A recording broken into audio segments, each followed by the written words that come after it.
Hello and welcome to DEI Advisors. My name is Lan Elliott on behalf of DEI Advisors. And today I'm really thrilled to have Heather Balsley join us. She's the Chief Commercial and Marketing Officer for IHG Hotels and Resorts. And if you're not familiar with Heather's many accomplishments, I hope you'll go to our website where you can learn more about her. Welcome, Heather. Thanks, Lan. Great to be here. Thanks for having me. Thank you for making time. And I know you're traveling, you're in London. Thank you so much for jumping on remotely. And I know that we met when I joined IHG in 2013, and you've now been there for 17 years. We were talking about how you're now officially a hotelier after being in hospitality for a while. But every time I talk to you, you have a new role. It's always bigger than the last one. And you've just had an incredible career. So far, I should say. So could you share some of the inflection points in your successful career? And if there were any factors that you think contributed to your success? Yeah, definitely. Yeah. I mean, look, I think maybe like many people, I did not start my career in hospitality, but once I joined IHG, I fell in love with this business, our culture, the impact that we have in the communities in which we operate, honestly, the complexity of this business. And that's actually where, I've been so fortunate to have had the opportunity to move across a number of different areas within IHG and just learn so much in doing it. And so for me, if I reflect on my career, those inflection points were moments of significant change. So, I actually, coming out of undergrad, I worked for a boutique management consultancy, and it was a phenomenal training ground. I thought that that's what I would do for my career. And then after business school, IHG was my first client. And I had this moment in my career, and it was very important personally, where one of my leaders really pushed me to ask someone at IHG for a job. And I had never really put myself out on a limb like that.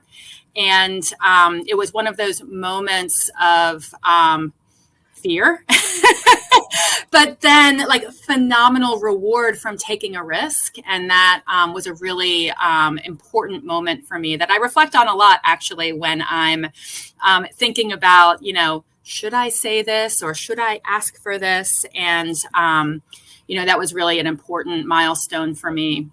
I'd say, a few of the others, one was my very first brand role at IHG. I joined IHG in corporate strategy, always loved brands and marketing and kind of the experiences that we create through those functions. And a mentor offered me a role that leading the Holiday Inn brand family in the Americas region. And it was the first job that I had not previously done the job of my team, if you know what I mean. So like there were people on my team who knew much more about hotels and marketing and branding. And it taught me how to lead in a very different way. It's like, how do you respect and enable the unique skills and competencies of your team, but add value in a different way, bring your strengths to the table and really kind of collaborate and lead through other leaders versus directing. So that was a really big milestone for me. And then honestly, the last one was my last role. Another one of those like take a leap moments where Keith Barr, who is the previous CEO of IHG, asked me to consider taking on responsibility for loyalty and partnerships. And it wasn't something that I saw in my career path. It wasn't something really that I had considered. And it was a inflection point for me because it just taught me a whole different side of this business. And just, I've learned so much about, everything from the financial complexities of running a loyalty program and a co-brand business all the way through to the technology systems that enable execution of our programs, and just built a very different and new network within IHG. And so it's something that, has really kind of pushed me to think about leadership and talent development more broadly, because I learned so much. I just didn't know what I didn't know, and kind of wish somebody had pushed me out of the nest a little sooner into a different function. So those are probably the three big inflection points. Your second question was around factors that contributed to that journey. Honestly, one of them is definitely some amazing mentors, leaders who believed in me before I really believed in myself, and who encouraged me to take some of those leaps. For me, those mentors have always been people who I actually was working very closely with at the time, and who helped me think about what that next step should be. And so that was, a really important factor. And then for me personally, I'm just a really intellectually curious person. I don't stay in my swim lanes, and I do my best to share views and opinions without stepping on toes. But I actually think that, to your point, that I've worked in different areas of the business and have kind of moved around a decent amount. I think that's because I'm always asking questions outside of my core function and trying to connect those dots. And that's something that I strive to do, that I encourage in my team, and that I think has helped really drive my career. So I guess I'd say the last thing, because I'm a pretty driven person. I work hard. I really love to have a big impact on the business. You have to take breaks. And I'm pretty disciplined about, after a big deliverable or a big meeting, take a day or two and just take a breath. I'm pretty relentless about certain times of day or times of the week that I need to be with my family. And I did actually take time out from working for a bit of time when my daughters were young. And I'm really grateful that I took that time to kind of recharge and reflect, because I think that's what's kept me engaged and motivated through that 17-year career at IHG. Yeah.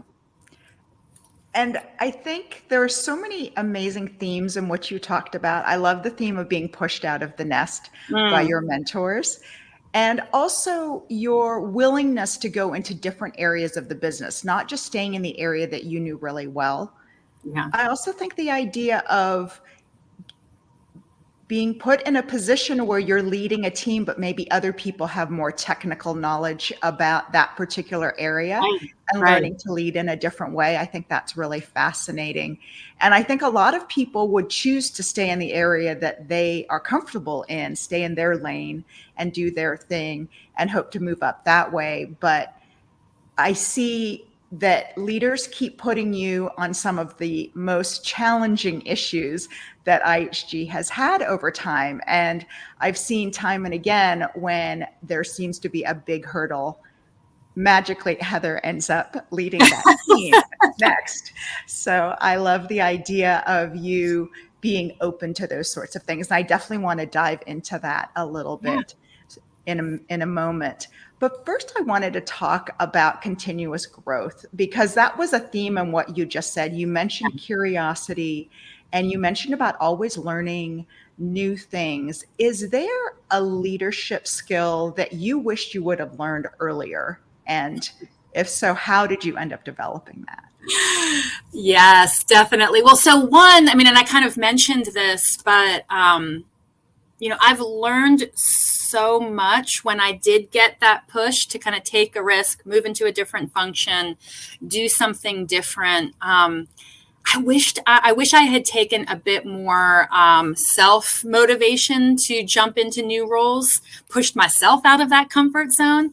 And it actually was really striking for me, this most recent shift, when I mentioned I moved out of a brand role into loyalty. And it's not something I was going after necessarily. And it was my favorite job by far of any job I've had at IHG. And it's just was a really important reflection for me of the minute you're comfortable, it's time. It's time to start thinking about doing something different. It doesn't have to be bigger. It can be a lateral move, just like continuing to take those risks. So that's definitely a big one. Along the lines though of like what it takes to be successful when you're jumping into something new, I've learned to listen more than I talk. And I still talk a lot. Like I tell my team, I'll come in hot, but that doesn't mean I don't want to debate and discuss. I just, I can't help myself. But I've learned to listen and like truly listen, like invest in like really listening to understand and reflect. And that's something that I think would have served me better early in my career, and is, helping me learn more quickly, I think now. And then that's probably connected to just more patience. I can be a bit of an impatient person. And so actually my former boss really was an excellent coach on slow down, pick your battles, be patient. You don't have to win this argument in this moment. There will be another conversation, and that is something that I probably could have used a bit more of earlier in my career. All really great advice. I love the idea of slowing down, because I always remember you coming in hot, having your hair on fire, having a mission. We're going to get this done, like sooner than anyone thinks is humanly possible. Yeah. I do, like, I have a lot of energy and a lot of drive. And what I've learned, and this is, whether it's like reading a room or just like the feedback that you get when someone's like a little bit more vulnerable and can tell you how they actually feel. I've just kind of learned that can, something that for me feels like positive energy for someone else can feel intimidating or threatening, and just making sure you're always reading the room. Really great advice. I'm going to touch on that again in a minute too. All right. Let's shift over to approach to challenges, because as I mentioned, you've had some of the most challenging roles, I think, at IHG.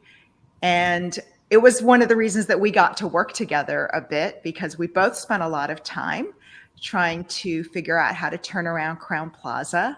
Yes. And that is not a challenging role, as I think most people in the industry know, either to hang on to Crowne Plazas for the brand or to really step change that brand in the perception of customers and owners.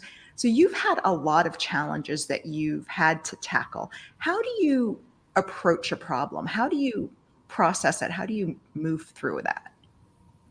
Yeah, well, so some of it starts with kind of I was trained as a management consultant, which means like you always start with what are the facts, like what's the problem, and any big like performance issue or broader issue in the business. I do think it's really important to take the time to build the fact base, to think through a problem and approach a problem from multiple perspectives, especially in hospitality where any issue is multifaceted with many different layers. You have different stakeholders, different perspectives, internal, external, owners, operators, investors, and taking the time to ask those questions, listen to understand. And then for me personally, while I love to collaborate and brainstorm, I always find like a big complex issue, I just need time to think. And so I am pretty deliberate about when I'm working through something important for the business, complex, blocking that time. For me, I'm a morning person, so I'll block, Monday morning, Wednesday morning, Friday morning, just to go heads down and think. So that's, that's kind of some of how I start. What I try to tackle with my team, though, are kind of a few principles. One is big, complex issues typically don't get tackled because teams get overwhelmed by how much has to get done, and or we get bored because sometimes it takes 10 years. Like Crowne Plaza, that work that we started together, now probably 10 years ago, It is only really just in the last handful of years starting to come through in consistency, performance, signings, like all of the metrics that, make a brand. And so what I've found works time and time again, because with those two dynamics, is focus on the 80-20. Like, what are the 3 to 4 things that are going to make the biggest difference, and go big and hard against those things. Don't get distracted by all of the other little ideas. And what I've found works really well, because everybody in the business will have all of their little pet ideas, is make sure that the company understands that it's a multi-year roadmap. It's not going to get done next year. It's not going to get done in 5 years. Build the roadmap, because that, one, builds patience, but it also allows you to prioritize and say, yep, we're going to work on this stuff now because it's the biggest bang for the buck. I hear you on this issue or opportunity. We'll tackle that next year or the year after. That's how we tackled the loyalty relaunch at IHG. And it's really, I think, what helped us make progress. And we're still working on things that we identified now, 3.5 years ago, should be on our roadmap. But it wasn't the highest, most important thing. And then, look, I guess the last big piece, and I've learned how to do this over time, is building followership. That, like, no one's an island. Like, no one can drive change on their own. And so I do work really hard, whether it's, how we build collaboration and alignment with our partners within IHG. Any big initiative at IHG, we stand up an owner advisory board and really lean into our hotel owners to help support us and, frankly, tell us what's never going to work. It's best to hear it from them in a small group versus launching something and learning it that way. And I'm deeply grateful for their time and that feedback. And then that helps build advocates across the business when you do want to do something big and market moving, that you have a coalition behind you supporting the work. So those are probably the big things, tools that I've used with some of the big transformation efforts that I've led over the years. Leaning on your management consultancy days. Yeah. I love that. Identifying the problem. And I like the idea of the roadmap, especially when you're having to collaborate with a lot of people like we do in hospitality.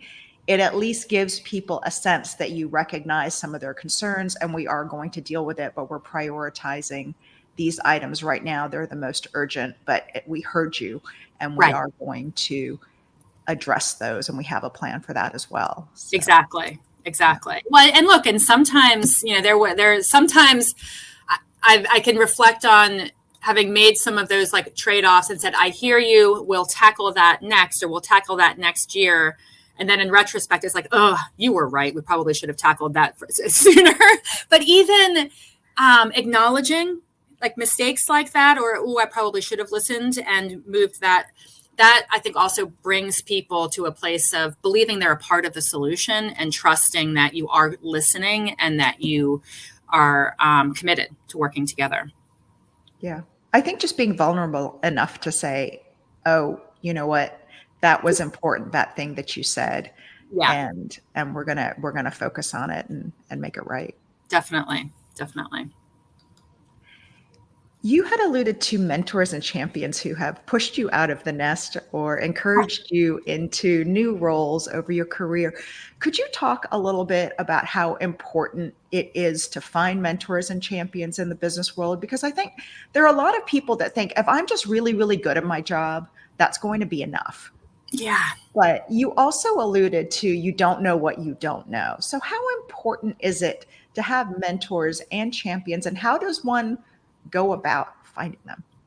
Yeah, well, so look, like there's, I think one of the biggest challenges, and I get this question a lot, in particular, like how do you go about finding them? I've never successfully found like a mentor or a champion who I wasn't working directly with or hadn't worked directly with. It's not to say that they can't exist, but at least for me, there is a big personal investment in mentorship. And I I've always found it hard to connect, and actually even like hard to really find the time personally for others, if I'm honest, but also get the time from others to mentor and coach me if it's not just like a part of our everyday. And so I have found that seeking out that mentorship within your kind of more of your everyday network, and then as you move on, staying connected to those that you built. That's kind of how I've built my network. And it's been essential for my career, really for two reasons. One is what I said earlier, you just don't know what you don't know. Like the minute you think you're good, you're delivering, you're driving, it's like, oh, somebody shares a perspective and it's like, you're right. Like I'm not in that room. I don't have that perspective. I haven't had that experience because none of us are perfect. It's just been invaluable to me to have leaders share feedback and advice from their experiences that have helped me grow. The other is just about staying sane, honestly. And that's having someone who I trust that I can vent to. Someone, and look, for me, I've worked mostly for male leaders. My former boss, Claire Bennett, was the first female senior leader that I worked directly for. And that was very different in a very positive way because she mentored me not only as a female business leader, but also as a whole person, someone who I can bounce ideas off of, okay, how do I manage this challenge? Personally, with my family, professionally, how do you manage the perception of women in this particular, environment? And that was really valuable to me. So it's like a bit of a cliche, and I was skeptical, honestly, that I needed a female mentor, but she really was the first that I had. And it was very different for me having her friendship and mentorship than it was with male mentors who are fabulous also and I'm deeply grateful for. It's just, a different perspective. Yeah. And I think it's great to think about mentors as people who can fill different areas of your life, right? Yes. You can get advice on one thing from one mentor and maybe advice from a different mentor that you connect with in a different way, in a different aspect of your life. And I love this idea of a patchwork of mentors that you can go to for different things based on what you need at that moment. Definitely. And look, think about friends as mentors, family as mentors. Mentorship is not just about the professional. It's about your whole life. And ultimately it's about seeking out people who have different experiences and perspectives to help you grow. That's such a good point, to look for people who are different from you. So, the other thing I will say is I probably earlier in my career did not appreciate how important, within a big company, at least within a big company like IHG, having champions is, which is a bit different than mentorship. And the more senior you become, the closer you are to talent conversations, succession planning. And, there's, formal processes, but the voice of a champion in a room who knows you and will advocate for you is really important too. And so being thoughtful about who are your champions, who will be your champions for that next role, that next opportunity is also, I think, really important, especially for women. Definitely. And I think just knowing who are the people who are in that room for that role that you want, right? Yeah. Who's going to be in that room? Exactly. I wanted to stay on the topic of women in leadership that you had alluded to and talk about this assertiveness double bind, which is an issue for a lot of women because it's this idea that if you're really nice, as a lot of people think women can be nice, that maybe you're not strong enough to be a great leader. But on the other hand, if you're a woman who's very strong, it can also come across the wrong way and people don't like that. And then it gets harder to to get things done. And you and I share this idea of coming in hot a lot of times when we're passionate about something. Yes. How do you balance this with working with people and manage this double bind of not being too one way or too the other way? Yeah, well, yes. So I do not struggle with assertiveness for whatever reason. I've struggled over my career with the implications of that, of being perceived as, aggressive, sharp elbows, pushing too hard, being overly challenging. And I'll admit that it sometimes feels like there's like a pendulum swing of, soften those elbows, but keep pushing, and you get like kind of mixed feedback. And there's a few things that I've learned. One, don't lose it, not losing who I am, not staying true to your strengths and your views. And actually, when I first started working for Eli Malouf, IHG's current CEO, when he was the CEO of the Americas, I shared with him, my development plan, and that I'd heard this feedback that I have sharp elbows. And he was like, no. He said, I want you on my leadership team because you have a point of view and you'll drive for results. And that really stuck with me because it was the first time actually in my career where the feedback wasn't soften those elbows. It was keep pushing, keep driving. But at the same time, other mentors have helped me with some of the themes I've mentioned earlier around listening and patience. And that's kind of helped me learn when to push, how to read a room, and how to moderate my actions based on the audience and the situation. And it's interesting, and I'm sure you feel this as well, Lan, that we're all very good at it when or at least I think most people naturally know how to moderate their style when you're like speaking with an owner or you're in a more challenging like external conversation because the stakes are high. And you need to strike that balance between pushing, but, respecting the audience.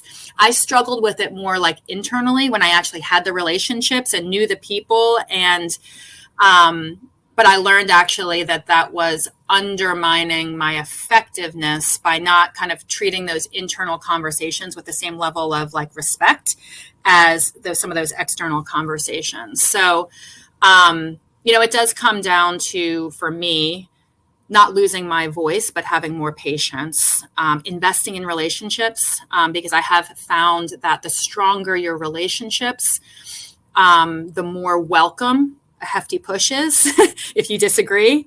And so that's very important to me. But then I've also, I also coach and mentor a lot of women who have the opposite problem. And that's probably one of my most difficult leadership challenges is mentoring and coaching someone who actually is having more challenges finding their voice and is more in that like nice collaborative camp, but needs to be pushed to find like what a woman on my team calls it her challenger voice. Is like, how do I challenge and assert myself without losing who I am as a person? And, that's really important too, to learn that the goal is not to be liked by everyone, it's to be respected. And sometimes that means having a difficult conversation in a way that is true to who you are as a person. So it's definitely a double bind. It's something that I didn't appreciate early in my career, but I've definitely seen later in my career, especially for women in, senior leadership positions. Yeah, absolutely. Thank you. Thank you for sharing that. That was really honest viewpoint, and I appreciate your sharing that. I wanted to touch on public speaking because the first time I met you, I sought you out at a cocktail party. Yes. After I had seen you on the stage at the IHG owners meeting, and this was in front of thousands and thousands of people, and you were up on that stage on your own, and you killed it. And I found you at the cocktail party, and I was so impressed impressed with what you had done. And I honestly, and at that point in my career, I had not seen a lot of women do that. So I'd love if you could share a little bit about public speaking and its importance in elevating one's career. And also, how do you go about developing this skill that I clearly saw on that stage? Do you get nervous? What do you do to get ready for those sorts of things? So for whatever reason, I do not get nervous. I probably should, but I don't. And so that's, I don't know, that's just maybe part of, I'm not sure why that muscle is not inside of me, but I tend to be relaxed in front of an audience. But I think that's because of preparation. And there's a few things that have really, I've been trained to do, but also that are important to me. Whether it's you're standing in front of 6,000 people or you're presenting to, a group of 10 with a very high stakes decision, or, it all comes down to impact and influence and respecting your audience. And when you really focus on who's your audience, what do you want them to take away, and what is important to them, you start to get really disciplined about what you're going to talk about. And so by starting with the audience and respect for their time, their energy, their everything else that's happening in their lives, I always begin with an outline, not a bunch of slides or starting to write a speech, to really hone in on my messaging, the positioning, and even the same topic. You could hear me present on that topic to 5 different groups and hear 5 very different positioning of the same theme and the same message, because your objectives are different. The audience is different. So that's really important to me. Being careful not to tell them everything that you know, but tell them what they need to hear and what they need to understand. And that helps to simplify a message. And stories help too, to bring things to life. So I do try to use stories to reinforce a message or simplify a message. And they stick too, right? Stories really stuck. I remember you started that speech. It was 11 years ago. And I remember you started that speech with a story about your girls. Yeah. And it was the point of the speech launched from that story. But it was personal, but it was also entirely appropriate to what you were talking about. Yeah, well, I mean, you have to get people's, especially when you're presenting in front of 4,000 or 5,000 people, you have to get people's attention. They're sitting there seeing rotating heads up on a stage. You have to get their attention with something fun and interesting, using simple imagery and graphics to reinforce a message. In general, I hate being scripted. And so I do tend to hold the pen for myself on a presentation, because if I do that, I know what I want to say and I can say it more naturally and authentically. But in those moments, like the owners conference, we have to be scripted because there's, external implications if you say something you're not supposed to say. And so I do practice a lot for those. Best tool ever is the teleprompter app on my iPad, which people don't know about, but it's amazing. It's voice activated. And so it works as a teleprompter. So, just repeat, so that by the time you're on that stage, you know your stuff and you feel natural and you're not nervous. There's that nervous energy, the moment you go out there. But I do find that preparation takes a lot of that nervousness away. And have fun. I mean, I think that's also part of it is if you're so scripted and serious about your topic, you're going to be boring. And so having a little bit of fun out there, telling a personal story, trying to connect the dots in a relevant way is also, I think, really important. But it is, public speaking, and more broadly, like the ability to have impact and influence with a group and how you communicate, it's a huge part of being, I think, successful as a business leader. There's nothing that frustrates me more when, like I hear people like bemoan, oh, all of the admin of like, I have to write a slide deck. It's like, well, actually what you're trying to do is drive for a productive conversation and an important business decision. And what's the best way of doing that? Tell a simple story, have your facts, and put it in a simple narrative that people are going to understand. And so I do think it's really important. Yeah, I love that you point out it's an important skill if you want to continue to progress, to be able to present not just to thousands, but to do that and have impact in a small meeting as well. And I've seen you do that again and again. So thank you for sharing. Thank you for sharing how to do that. Well, I suspected we would run short on time because I always love getting advice from you anytime that I can, and I appreciate you being here. Could you share perhaps one last piece of advice that you would have for our audience, for people who are looking to advance their career? What would you share with them?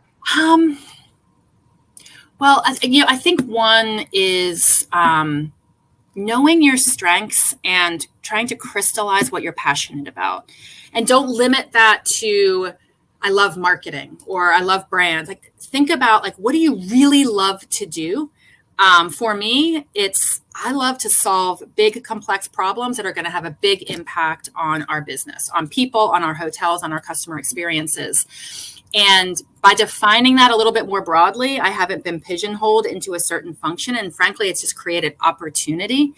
And then has kept me motivated and engaged every day. So, knowing your strengths and finding your passion points, I think is really important. Really cultivating mentors and a network. It's something actually that I regret in my career that I wish I had built sooner and invested in longer, because those perspectives and that support network, I think, really is such an asset for any individual to continue to grow, but to also have a sounding board as you hit inevitable bumps in the road. And I guess the last thing is taking time for yourself. I talked about it earlier. We all need that time to, reflect, recharge. You can't be always on. You're going to hit moments in your life that it's going to make sense to slow down. And that's okay. You'll get back into it. You'll find the next opportunity. And I'm really actually grateful that I did take time out for a bit when my kids were young. It taught me that I did not want to stay at home full time with them, but I learned that for myself versus second guessing. And, what I did do instead when I went back into the workforce was, I worked on a 4-day-a-week model. I was on a bit of a reduced schedule in a functional area that I probably stayed in a little bit longer than I otherwise would have, but I did because I had more control. And maybe it slowed me down for that one next role, but not after that. And so having that trust and confidence in yourself to take that time for yourself when you need it. I love that. Well, thank you so much, Heather, for all of that wonderful advice that you've shared today. You've really been one of those leaders that I've admired for so many years. So I am thrilled to be able to have you on and have you share your wisdom with me and also with the audience. So thanks, you very much, Heather. So good to see you. Take care. Nice to see you too. And for our audience, if you would like to see other great interviews with hospitality leaders, I hope you'll go to our website, deiadvisors.org.